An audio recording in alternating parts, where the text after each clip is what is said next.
Probably the biggest is not being prepared, not doing your research. You know, that's if you've actually been accepted to have an interview, you need to do even more work. I mean, I think that a lot of students feel the relief of, you know, yes, I made it into an actual interview, but then, you know, you can't go in there and you can't wing it. You have to make sure that you're prepared, that you've done your research on the company, that you know what they do as a company, who they work with, what differentiates themselves from their competitors, what their values are, what their mission is, and really see if it's a place that matches with what you're looking for personally. Okay, so number one is that when it comes time to the interviewer asking the candidate about what do you know about the organization, if they don't know anything about the company, that's a huge mistake that candidate coming in can make, and we see that quite often.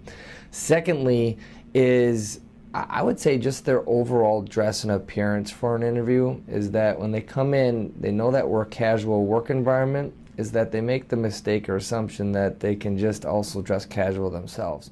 Also knowing what you're applying for. There are times where we'll have candidates come in and they're just not prepared for what we might be looking for as far as a skill set, and that's information that you should have ahead of time and know exactly why you're there in the interview. Why are you interested in this company? Be able to sell yourself.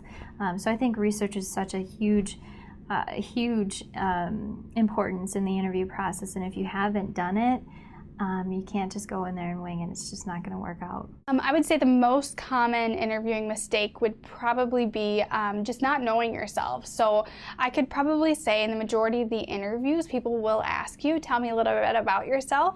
So feeling comfortable enough to know yourself and to know, what your opening statement is going to be, I think is really important. And sometimes people feel uncomfortable with that question. So spending some time practicing and really knowing yourself and sharing not necessarily personal information, but information in regards to your degree, why you picked it, any leadership experiences you've had or extracurricular activities that you've had.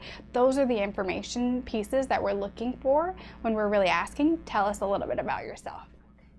Some of the most common interviewing mistakes that I see are people just not being themselves. You know, it's obviously a very stressful situation, but really try to make it a good experience and, just try to relax.